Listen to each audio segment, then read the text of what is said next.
Tashkent समझौते के संबंध में निम्न कथनों पर विचार करते हुए सत्य कथन चुने। ताशकंद समझौते के संबंध में निम्न कथनों पर विचार करते हुए सत्य कथन चुने। 1966 में भारत तथा पाकिस्तान के बीच संपन्न हुआ, बात सही है, 1966 में संपन्न हुआ था ताशकंद समझौता। ठीक है, यह समझौता अमेरिका के प्रयासों से संपन्न हुआ, ये भी सही है। भारत के प्रधान अय्यूब खान थे और उस समय राष्ट्रपति जॉनसन थे। चारों सत्य है बंधु, इसमें चारों सत्य है।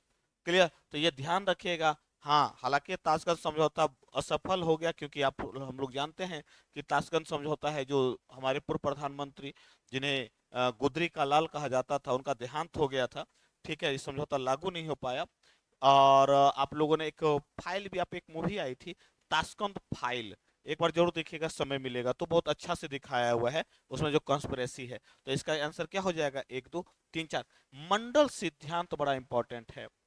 मंडल सिद्धांत जो है यह 12 राज्यों के संबंधों को बताता है। यह विदेश नीति एक वृत्त है और इसके चारों ओर राज्यों की स्थिति को बतलाता है। मान लेते हैं कि यह भारत है, तो भारत का जो पड़ोसी है, और ये जो ये महाशक्तिशाली देश है, यह शक्तिशाली देश है, महाशक्तिशाली देश है, तो दो शक्तिशाली देशों के बीच स्थित है। कोई मान लेते हैं इसको कहते हैं बफर स्टेट। बफर स्टेट, तो ये कहीं भी जा सकता है, इधर भी झुक सकता है, इधर भी झुक सकता है, यानी कि दूसरे देशों के साथ संबंधों को बताने का कार्य करता है। कहते हैं ना, दुश्मन का दुश्मन मित्र होता है, तब पड़ोसी, पड़ोसी हमेशा दुश्मन होता है, तो उसके साथ संबंध अच्छे बना करके रखो। इसे देखते हैं, तब पड़ोसी का पड़ोसी, इसे देखिए, भारत और अफगानिस्तान ठीक ठाक मित्र है, लेकिन भारत और पाकिस्तान दुश्मन है। क्लियर, इसी प्रकार तो मंडल सिद्धांत 12 राज्यों के को दिखाता है, और जिसमें केंद्र वाले, जो केंद्र में जो होगा, केंद्र में होगा, उसको बीजी गिसु कहा जाता है। बीजी गिसु शब्द कहा है। यह सिद्धांत दिया था कौटिल्य ने। यह जो सिद्धांत दिया था कौटिल्य ने दिया था। तो कहेगा कितने राज्य शामिल हैं, तो 12 राज्य। तो बाहर अब कहेगा कैसे, तो आप कहते हैं ना कि भारत पड़ोसी का पड़ोसी, ठीक है, तो पड़ोसी का पड़ोसी आपका मित्र, लेकिन पड़ोसी आपका दुश्मन, उसका पड़ोसी तो किसी भी तरफ झुक सकता है। तो इसको एक सर्कल बनाया गया है 12 राज्यों के संबंधों को, इसीलिए यह इसके, आप इसको कहते हैं वृत्त है, मंडल। क्लियर, तो इसको किसने दिया था, तो कौटिल्य ने दिया था मंडल सिद्धांत, और आज भी बड़ा चर्चा में रहता है, यह हमेशा चर्चा में रहेगा।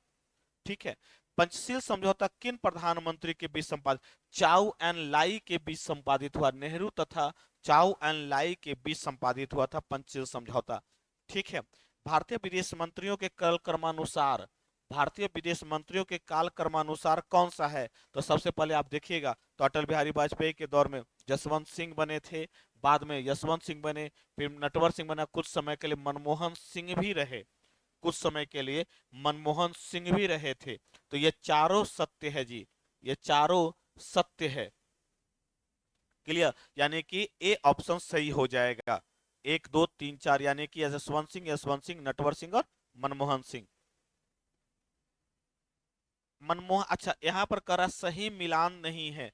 मनमोहन सिंह, मनमोहन सिंह के साथ ही भारत और अमेरिका के बीच परमाणु समझौता 2008 में हुआ था, और उस समय थे बराक ओबामा, उस समय थे बराक ओबामा। इंदिरा गांधी नहीं, ये समझौता हुआ था नेहरू के साथ, नेहरू और चाई एन लाई के साथ हुआ था। परमाणु नीति घोषणा अटल बिहारी वाजपेयी ने किया है, तो यह हुआ था नेहरू के साथ, तो ये आंसर ये वाला हो जाएगा, यानी कि बी हो जाएगा, नहीं बोल रहा है। क्लियर होता जा रहा है, ठीक है, चलिए आगे आइए। गुजराल डॉक्ट्रिन से संबंधित कथन है, गुजराल डॉक्ट्रिन से संबंधित, इसका प्रतिपादन विदेश मंत्री इंद्र कुमार गुजराल ने किया था। उस समय विदेश मंत्री नहीं थे, उस समय ये मेरे ख्याल से प्रधानमंत्री थे। पड़ोसियों को एक तरफा सुविधा प्रदान करने पर जोर देता है। हाँ, गुजराल डॉक्ट्रिन में पड़ोसियों पड़ोसियों को एक तरफा सुविधा प्रदान करने पर, और नेबरहुड पॉलिसी का नीति का विकास भी उसी समय से माना जाता है। हालांकि पड़ोसी प्रथम तो 2014 से बहुत ज्यादा लागू हुआ, लेकिन नेबरहुड पॉलिसी का जो विस्तार विकास जो माना जाता है वहीं से शुरू हुआ है। क्लियर, तो यह दोनों कथन सही है जी। ठीक है, अब परसम पड़ोसी का विस्तार, जो विकास जो हुआ, बढ़ावा जो दिया है, वह आपको स्थापित हुआ है 2014 में। गुजराल डॉक्ट्रिन से संबंधित कथन नहीं है। दूसरे देशों के आंतरिक मामलों में दखल न देना, बात सही है। बिना किसी प्राप्ति के पड़ोसियों की सहायता करना, ये भी सही है। दक्षिण एशियाई देशों में शांतिपूर्ण संबंध स्थापित समाधान करना, ये भी सही है। तीनों सत्य है जी। तो कह रहा है असत्य नहीं है, तो इनमें से कोई नहीं है। ध्यान रखिएगा, गुजराल डॉक्ट्रिन बड़ा फेमस है, गुजराल डॉक्ट्रिन। और इसीलिए देखिएगा, भारत ने कभी भी नेपाल को या बांग्लादेश को या मालदीव को जब भी कोई संकट आया है तो भारत आगे बढ़ करके उसका हेल्प किया है। इस यही है नेबरहुड पॉलिसी, नेबरहुड फर्स्ट या पड़ोसी प्रथम। और जो गुजराल डॉक्ट्रिन के माध्यम से आता है, इसका उद्देश्य यह है कि संबंधों को आज भी दक्षिण एशियाई देशों में बिग ब्रदर थ्योरी बड़ा चर्चा, वो हमेशा डर रहता है बिग ब्रदर थ्योरी का, पड़ोसी छोटे छोटे पड़ोसी देशों के बीच में, विशेष करके दक्षिण एशियाई देशों में। क्लियर। और ये है जो चाइना के पक्ष में न चला जाए, ये भी एक भारत का रीजन है कि चाइना को यदि नियंत्रित करना है, कंट्रोल करना है, तो आप पड़ोसी देशों के साथ संबंधों को बेहतर रखेंगे। तो ये भी एक तर्क है इसमें। प्रथम पड़ोसी सिद्धांत में सम्मिलित है, प्रथम पड़ोसी सिद्धांत में सम्मिलित है, तब पड़ोसी देशों को प्राथमिकता देना, ये बात सही है। प्रथम पड़ोसी सिद्धांत में सम्मिलित है, पड़ोसी देशों को प्राथमिकता, पड़ोसी देशों को बिना किसी लाभ के सहायता प्रदान करना, ये भी सही है। और संबंधों का विस्तार करना, ये भी सही है। अभी हम प्रथम पड़ोसी प्रथम की बात कर रहे थे, तो ये तीनों सही है। स्ट्रिंग ऑफ पर्ल्स, ये चीन की नीति है। स्ट्रिंग ऑफ पर्ल्स चीन की नीति है। वो भारत को घेरने के लिए यह नीति लाया है। कभी ग्वादर बंदर का, मटोटा बंदर का, म्यांमार को सैन्य सहायता देना, बांग्लादेश पर, इधर नेपाल को सहायता देना, अपने पक्ष में भूटान को तो इसे भारत को घेरने के लिए नीति लाया था। इसको स्ट्रिंग ऑफ पर्ल्स कहलाता है। तो यह भारत को घेरने का संबंध है। तो चीन को घेरने से नहीं, भारत को घेरने से। हालांकि भारत ने इसके खिलाफ diamond of pearls, string of diamond की नीति भी अपना रखी है। ठीक है।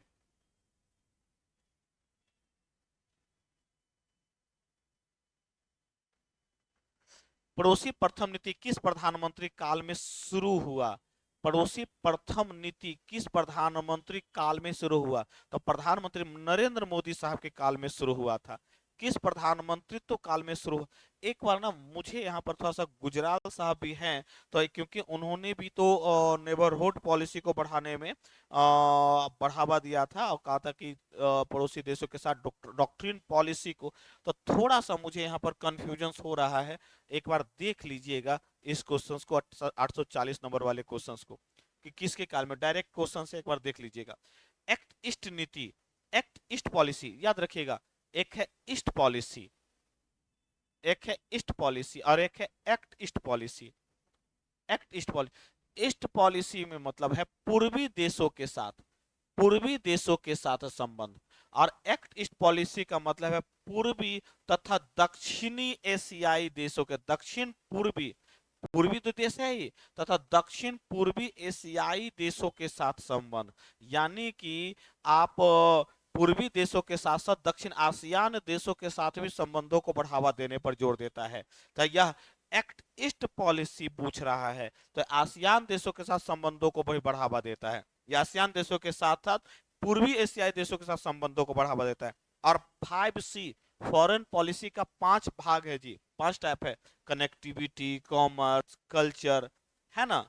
ठीक है, ये इस तरीके से 5 है। 5C पर आधारित है हमारा फॉरेन पॉलिसी, और ये 5C पर आधारित है। तो इसको जरूर देखिएगा। तो आंसर क्या हो जाएगा? से तात्पर्य है, आंसर तात्पर्य है, कह रहा है कि आसियान देशों के साथ संबंधों को बढ़ावा देता है।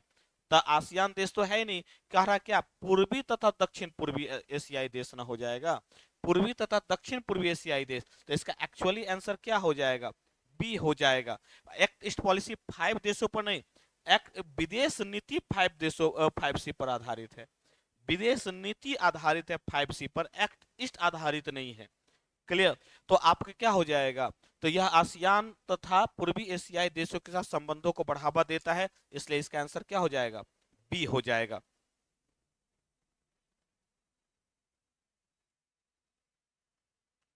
एक्ट ईस्ट नीति से संबंधित कथन नहीं है, एक्ट ईस्ट नीति से संबंधित कथन नहीं है। ध्यान रखिएगा, वही एक्ट ईस्ट नीति दक्षिण चीन सागर हिंद महासागर भूमिका को बढ़ाता है, क्वाड को प्रमुखता देता है, Bharat Japan act east forum का विस्तार करता है। और मैंने कहा ना, इसका मतलब पूर्वी देश प्लस दक्षिण पूर्वी एशियाई देश, पूर्वी देश प्लस दक्षिण पूर्वी एशियाई देश।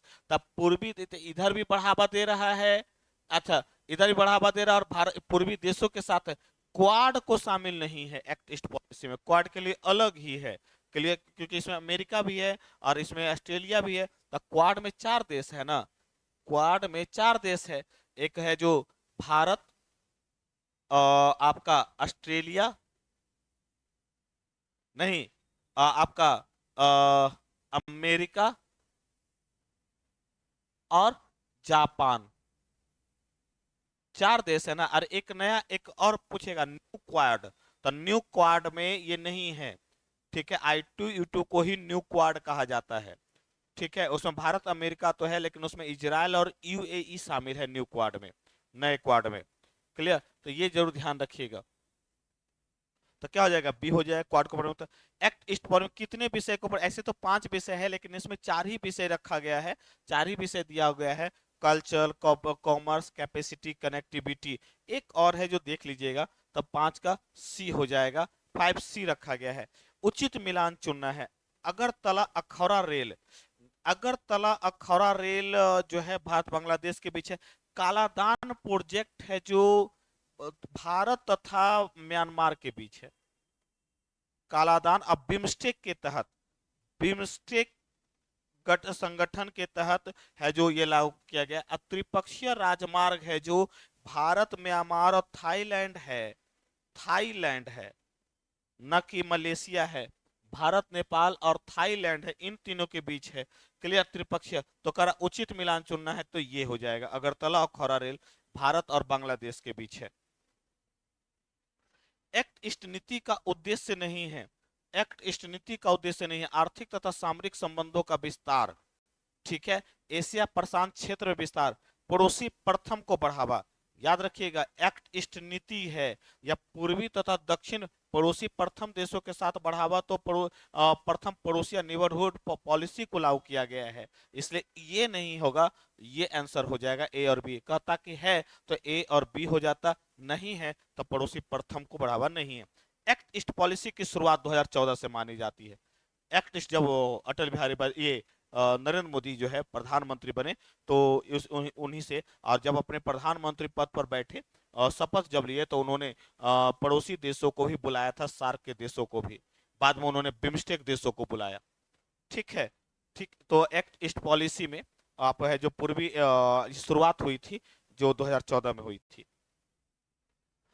किन 2 देशों के साथ भारत ने 2+2 संवाद, 2+2 संवाद का मतलब होता है, 2+2 प्लस संवाद का मतलब होता है रक्षा प्लस विदेश, रक्षा प्लस विदेश मंत्रालय के साथ संबंध। तो चाहे अब भारत का रक्षा मंत्रालय भारत हो और अमेरिका, ये भी इसके साथ भी है, भारत ऑस्ट्रेलिया भी है और भारत जापान भी है, इन दोनों के साथ तो रक्षा और विदेश मंत्रियों का ये मिलन होता है, तो इसको 2+2 वार्ता कहते हैं, ठीक है। तो किसके किसी के बीच है, भारत अमेरिका, भारत जापान और ऑस्ट्रेलिया, इन तीनों के साथ बना रखा है।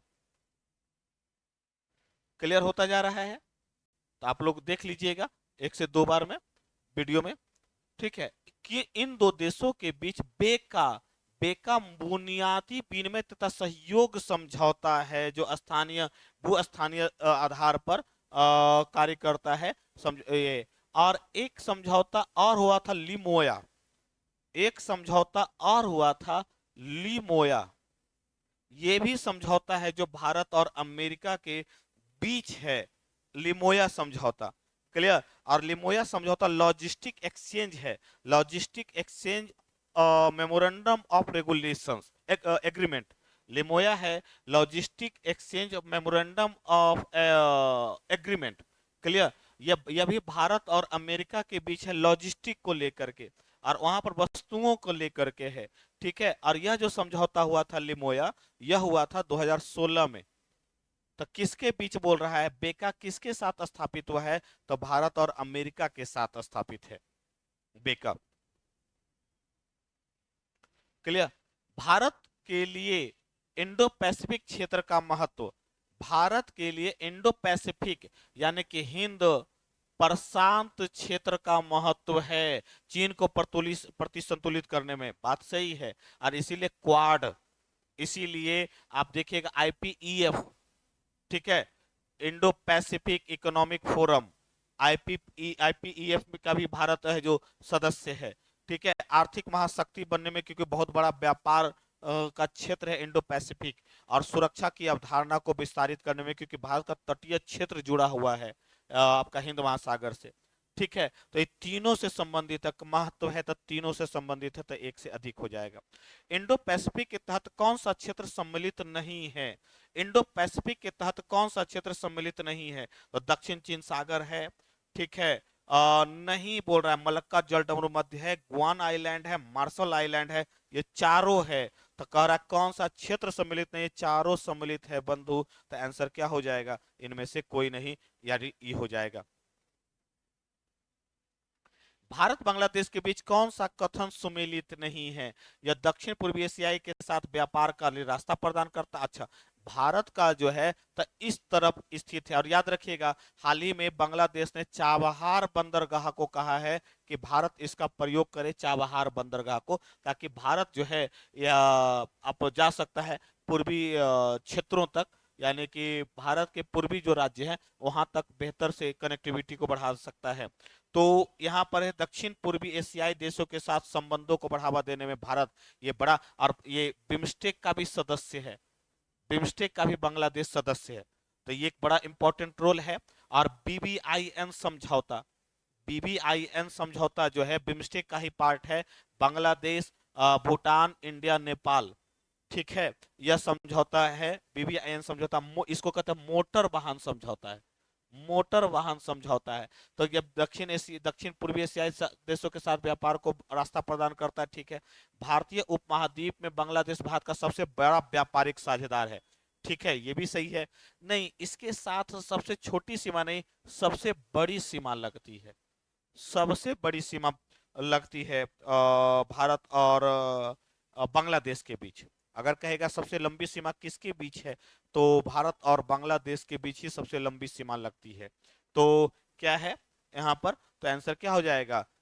छोटी सीमा है तो ये गलत हो जाएगा, सबसे छोटी सीमा अफगानिस्तान के साथ लगती है, 106 किलोमीटर का, ठीक है, 106 किलोमीटर, वो भी पीओके पाक ऑक्यूपाइड कश्मीर से लगती है। तो सी हो जाएगा इसका आंसर। 3 बीघा कॉरिडोर किन 100वें संविधान संशोधन के माध्यम से, 100वें संविधान संशोधन के माध्यम से इसका समाधान किया गया, ठीक है, 3 बीघा कॉरिडोर का, और यह भारत और बांग्लादेश के बीच है। 3 बीघा कॉरिडोर विवाद जो है भारत बांग्लादेश के बीच है। इसमें से 100वां संविधान संशोधन कर करके कुछ क्षेत्रों को बांग्लादेश को दिया गया और कुछ क्षेत्रों को भारत ने लिया, तो समस्या का समाधान हुआ। इसको कहते हैं 100वां संविधान संशोधन। और अगर कहेगा 9वां संविधान संशोधन, तो यह था नेहरू नून समझौता या बेरुबारी क्षेत्र के आदान प्रदान को लेकर के था। तो 9वां होगा बेरुबारी क्षेत्र, और 100वां हो जाएगा 3 बीघा कॉरिडोर, और 3 बीघा कॉरिडोर जो है भारत और बांग्लादेश के बीच है। क्लियर?